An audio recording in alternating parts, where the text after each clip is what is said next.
This asset forms part of a larger flood storage area. The asset itself controls the water level, so we also have a sudden change in water level hazard here from a water access perspective.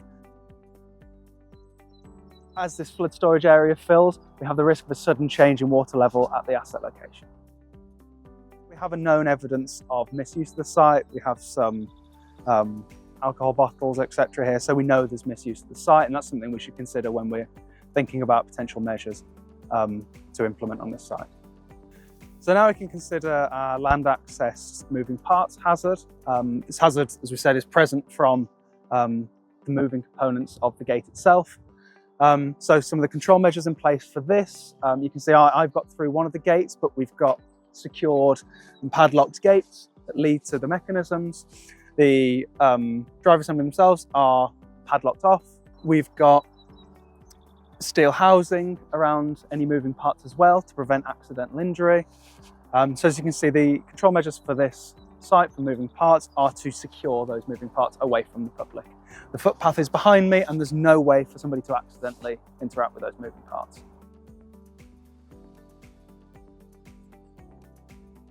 So another land access hazard we have here is an electrical hazard from the electrical components and the electricity used to operate the gates. So the control measures for this are that the area is fenced off behind padlocked gates, but also we have numerous danger electrical shock risk warning signage on any of the electrical components. You can see that these are slightly faded, and we'd probably recommend that these were replaced.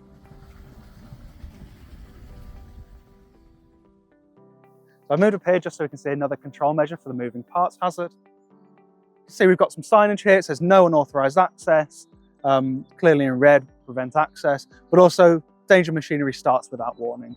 So that would be considered another control measure for the moving parts hazard.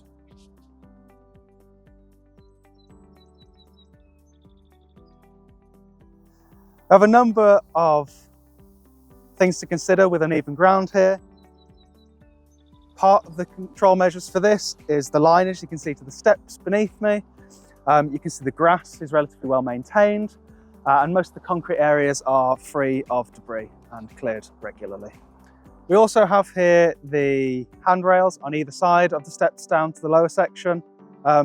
These will also aid in reducing the likelihood of an uneven ground hazard occurring, as these will aid people in moving up and down the steps. So when considering our vertical drop or our fall from structures hazard here, the main control measure that we have is this metal fencing. So the fencing runs along the full length of the asset to prevent entry into the water. You can see that it's vertical bar. We know this is an area with heavy footfall. The vertical bar helps prevent people from climbing it. Thank you for listening to our insight into some of the hazards present at this control gate structure. If you're interested in any other services provided by RAB Consultants, please visit our website at rabconsultants.co.uk.